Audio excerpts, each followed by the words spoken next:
pagi, suster, Bapak, Ibu, dan anak-anak terkasih dalam Tuhan Yesus. Marilah kita mendengarkan renungan harian hari Senin tanggal 7 Desember 2020. Renungan harian pagi hari ini diambil dari Injil Lukas bab 5 ayat 17 sampai 26. Orang lumpuh disembuhkan. Marilah kita awali kegiatan pagi ini dengan berdoa. Dalam nama Bapa dan Putra dan Roh Kudus. Amin. Bapa yang di surga, pada pagi ini kami mengucap syukur atas penyertaan hari baru ini. Pagi ini kami berkumpul untuk mendengarkan bacaan Injil hari ini. Tuhan, biarkan sabda-Mu yang kami dengar dapat kami mengerti dan bisa menjadi kekuatan kami dalam menghadapi hari-hari ini. Berkatilah ya Tuhan. Amin.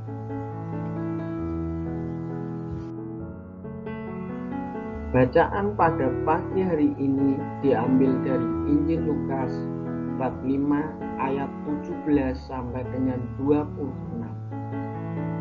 Pada suatu hari ketika Yesus mengajar, ada beberapa orang Farisi dan ahli Taurat duduk mendengarkannya.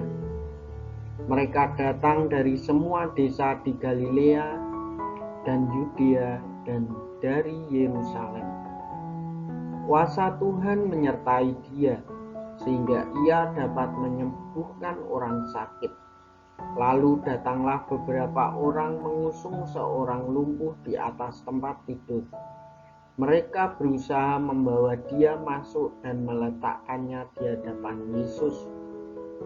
Karena mereka tidak dapat membawanya masuk berhubung dengan banyaknya orang di situ, naiklah mereka ke atap rumah, lalu membongkar atap itu dan menurunkan orang itu dengan tempat tidurnya ke tengah-tengah orang banyak tepat di depan Yesus. Ketika Yesus melihat iman mereka, berkatalah ia, "Hai saudara, dosamu sudah diampuni." Tetapi ahli-ahli Taurat dan orang-orang Farisi berpikir dalam hatinya, "Siapakah orang yang menghujat Allah ini? Siapa yang dapat mengampuni dosa selain daripada Allah sendiri?" Akan tetapi Yesus mengetahui pikiran mereka, lalu berkata kepada mereka, "Apakah yang kamu pikirkan dalam hatimu? Manakah lebih mudah mengatakan dosamu sudah diampuni, atau mengatakan bangunlah dan berjalanlah? Tetapi supaya kamu tahu bahwa di dunia ini Anak Manusia berkuasa mengampuni dosa."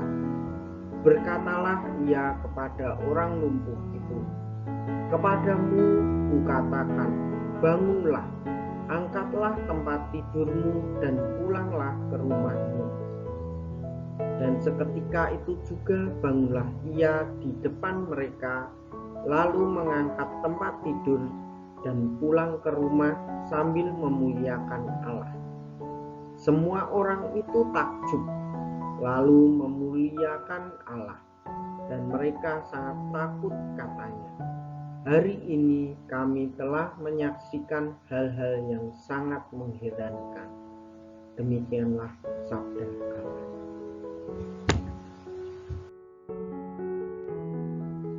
Sebagai orang beriman, hari ini kita diingatkan untuk mengembangkan iman kita dalam komunitas, dalam sebuah keluarga. Kisah orang-orang yang membawa orang yang lumpuh ke hadapan Yesus menjadi gambaran bagi kita semua bahwa iman kita adalah iman yang membangun keluarga.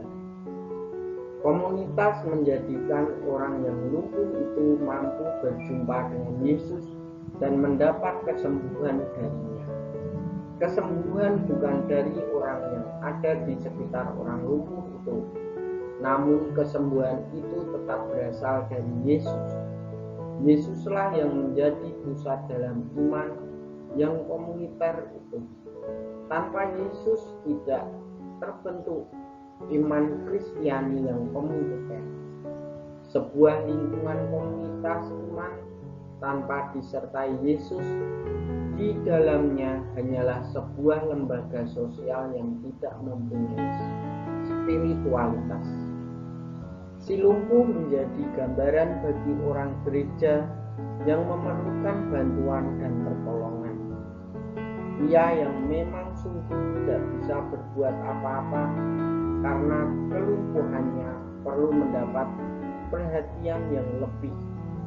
Tidak hanya satu orang, namun 4 orang membantu si lumpuh untuk berjumpa dengan Yesus yang selalu menghadirkan diri.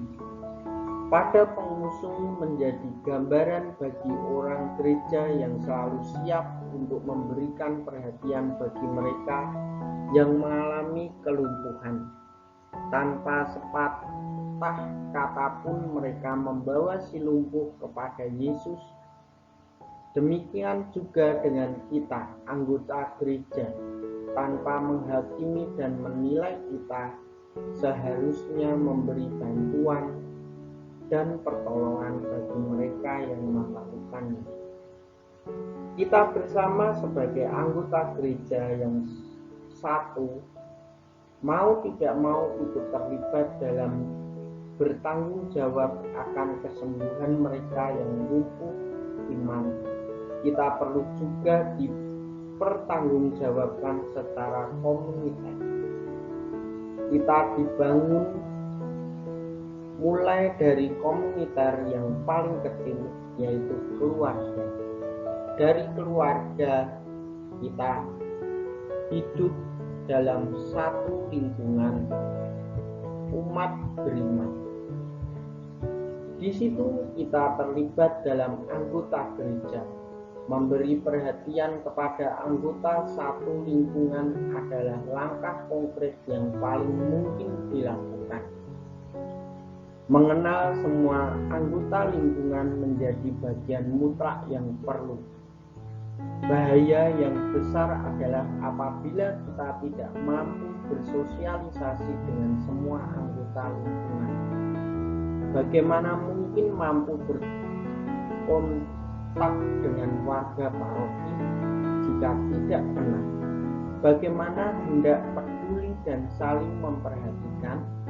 Itulah awal keterpecahan, padahal kita adalah gereja yang satu, kudus, katolik, dan apostolik. Amin.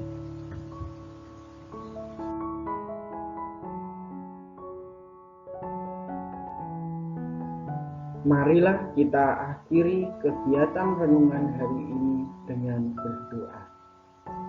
Ya Tuhan, ajarilah kami untuk selalu membangun kerukunan di dalam lingkungan kami.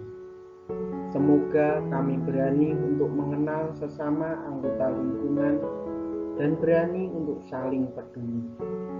Ajarilah kami agar kami mampu menjadi bagian dari orang-orang lumpuh di sekitar kami. Tuhan, bantu untuk berani memuliakan nama. Amin. Dalam nama Bapa dan Putra dan Roh Kudus.